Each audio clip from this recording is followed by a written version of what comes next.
Salut à tous, on est sur Boko TV pour une nouvelle vidéo. Aujourd'hui on est dans les paddocks du Trophée Andros pour la 3e manche du championnat. On est à Isola 2000 et aujourd'hui je vais vous montrer un petit peu le Trophée Andros, l'envers du décor. Pour cette nouvelle année, pour 2023, nouveau concept sur la chaîne. J'ai envie de tester tous les sports automobiles, toutes les catégories. Ça peut être du drift, du camion, peu importe, du rallye. Mais aujourd'hui ça commence avec le Trophée Andros. Donc dites-moi dans les commentaires ce que vous en pensez de ce nouveau concept.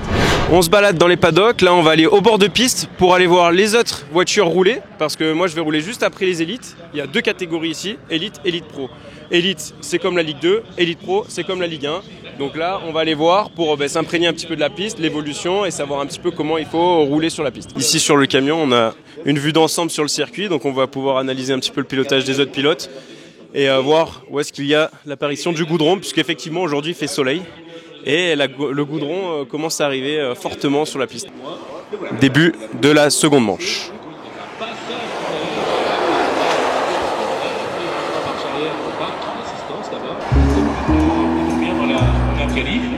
Alors le Trophée Andros c'est quoi? C'est des courses sur glace, ça se passe en France majoritairement puisqu'il y a une course en Andorre et ça se passe dans les stations en France. Donc là on est à Isola 2000, une station au sud-est de la France, mais sinon voilà on a Andorre, Val Thorens, Tignes, mais aussi Superbès et le dernier c'est lequel? Je me rappelle plus. Les courses sur glace, comment ça se passe? Alors on a des manches au début, donc les manches c'est chacun son tour, faire le meilleur temps possible sur 3 tours. Ensuite on a les 6 meilleurs qui vont en super pole. La super pole, il faut faire juste un tour le plus rapidement possible. Et ensuite le cumul des points de la manche et de la super pole donne la position de départ pour la finale ou super finale. Super finale si t'es dans les 6 meilleurs, finale si t'es dans les 6 moins rapides.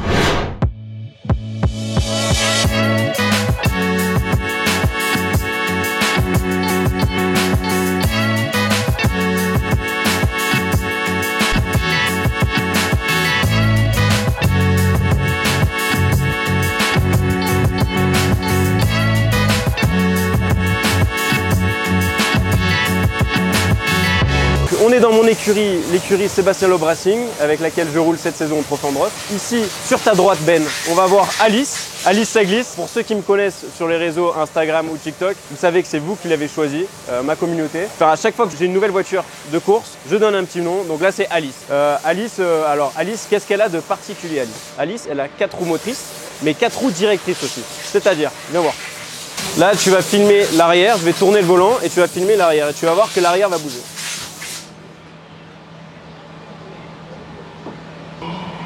Donc voilà, tout simplement, à un certain angle de volant, quand on braque le volant, l'arrière va se mettre aussi à tourner pour faciliter l'engagement dans la courbe.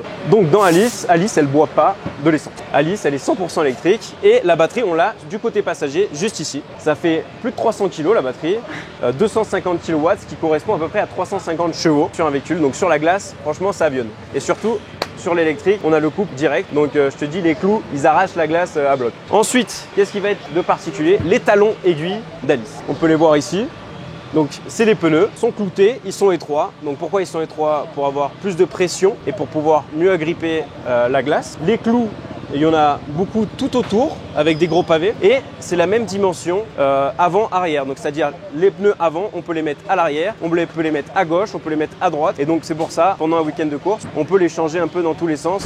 Alors, en vrai, je suis obligé de vous parler de l'essuie-glace sur le côté parce que ça, forcément, on le trouve qu'en Trophée Andros. Pourquoi on a ça ici? Parce que avec l'angle qu'on met dans les virages, on est obligé de regarder par la fenêtre et s'il y a de la neige qui vient recouvrir la fenêtre, forcément on voit plus rien. Donc on a l'essuie-glace qui vient enlever tout ça, le même principe que sur le pare-brise. Mais voilà, c'est un peu la particularité. Et pour le déclencher, on le déclenche ici.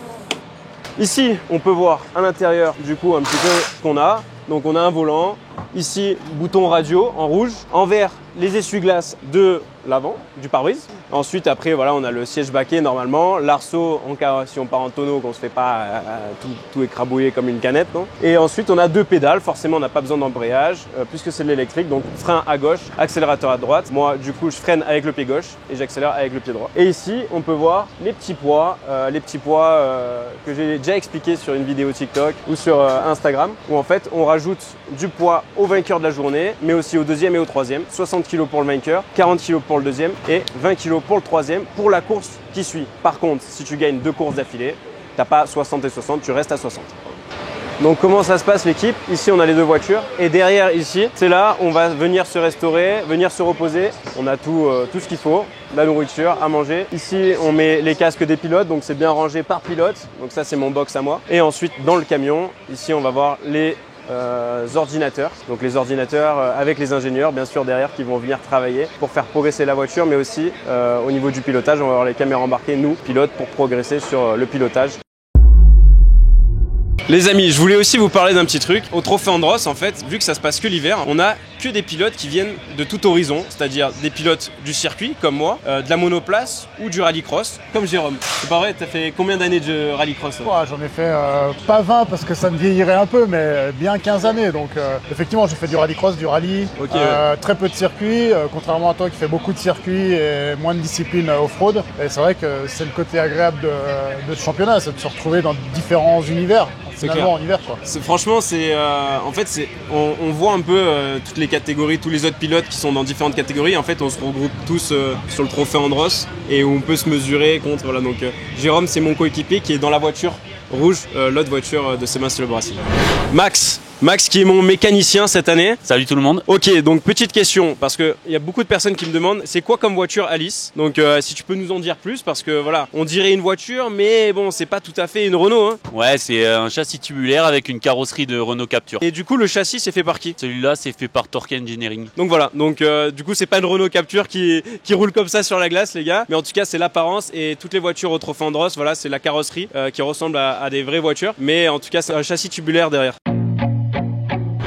On va se faire un petit tour de piste parce que forcément entre les manches, avec le soleil, avec les voitures qui roulent, les conditions de piste changent tout le temps. Il y a de plus en plus de goudron sur la piste, donc on va aller faire un petit tour pour visualiser tout ça et pour pouvoir mieux s'adapter ensuite sur le pilotage. Donc là on est sur le premier virage à Isola 2000, donc ici on peut voir qu'il commence à y avoir pas mal de goudron, enfin juste un patch ici avec de la glace et de la neige un peu molle sur le côté, donc ça il y a un style de pilotage adapté pour ça. Ensuite si on va aller dans le virage numéro 3, là on va voir qu'il n'y a que du goudron, on y va de suite. Virage numéro 3, voilà comme je vous l'ai dit tout à l'heure, du goudron de partout. Pourquoi ici il y a beaucoup de goudron? Tout simplement parce que c'est un des seuls virages du circuit qui reste quasiment tout le temps au soleil. Voilà, on a le soleil ici, de l'autre côté on a beaucoup d'ombre. Mais ici, voilà, le soleil il reste assez longtemps pendant la journée, donc ça vient fondre plus rapidement. On peut voir que là, il y a encore pas mal de glace. Donc c'est pour ça, en fait, pourquoi on analyse les parties où il y a du goudron et les parties où il y a de la glace. Parce que les parties où il y a du goudron, ça va venir limer le clou. Quand ça va limer le clou, quand on va revenir sur les parties où il y a de la glace sur le circuit, on va avoir très peu d'adhérence. Donc le but, c'est d'économiser les clous où il y a la partie goudronnée pour pouvoir avoir encore de l'efficacité dans la partie où il y a de la glace. Autre petite particularité au Trophée Andros, on vient rajouter de la neige à l'intérieur du virage. Donc toute la partie, la neige un peu marron qu'on voit là, c'est de la neige qui a été rajoutée pour économiser la glace qui est en dessous, pour avoir encore de la glace fraîche pour le jour d'après. Là, on peut voir qu'il y a des plaques de glace qui s'enlèvent. Ça fait des marches comme ça et donc là il y a le goudron juste ici. Alors, petite précision, pourquoi en fait, on arrive en travers dans les virages au Trophée Andros, tout simplement parce que sur la glace, il y a très peu d'adhérence. Donc normalement, sur un circuit, sur l'asphalte normal, sur piste, on arrive, on freine, on braque. Au moment de braquer, on réaccélère parce que la voiture, au moment où on braque, elle tourne. Mais là, le problème, c'est que sur la glace, très peu d'adhérence. Au moment de braquer, la voiture, elle va pas vouloir braquer, elle va vouloir aller tout droit. Donc le but, c'est que pendant la phase de freinage, on tourne la voiture très tôt pour être déjà en ligne pour la sortie et accélérer le plus tôt possible. C'est comme ça qu'on gagne du temps sur le Trophée Andros. I feel like I'm losing my mind. Is everybody in the world blind? Please, Lord, give me a sign, a sign. I feel like I'm losing my mind. Is everybody in the world blind? Please, Lord, give me a sign. I wanna be the greatest. Everybody on the fake shit. I look around and feel like everybody is the fakest. I make this every day and I'm impatient, hoping one day I blow up from the basement. Statement, the top is so vacant. I don't need shit that I think is amazing. Waiting for my day when I'm playing sold out shows for 1,000 faces. Hey, give me that crown, get my way and to be put down. It ain't your place, so this my town. If I want that shit, then I'll get it right now. I'm losing it, the noose it fits. I'm losing shit, a stupid myth. You choose to live or choose to dip. You choose to fight or lose your grip and lose a gift. I feel like I'm losing my mind. Is everybody in the world blind? Please, Lord, give me a sign, a sign. I feel like I'm losing my mind. Is everybody in the world blind? Un autre tour de piste, Milo.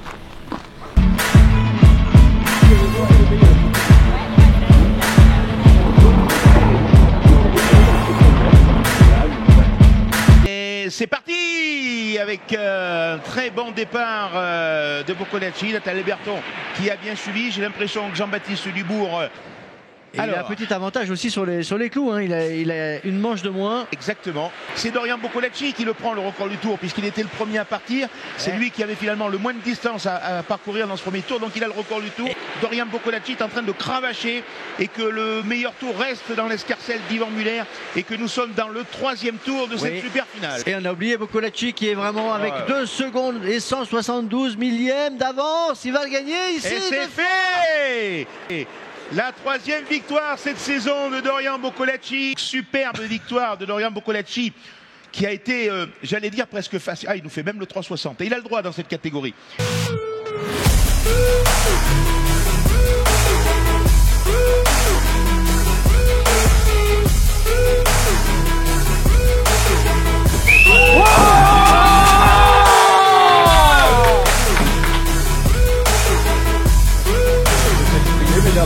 La gagné ça. Les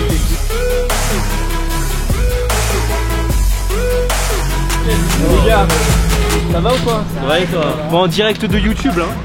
Sur la chaîne direct. Voilà.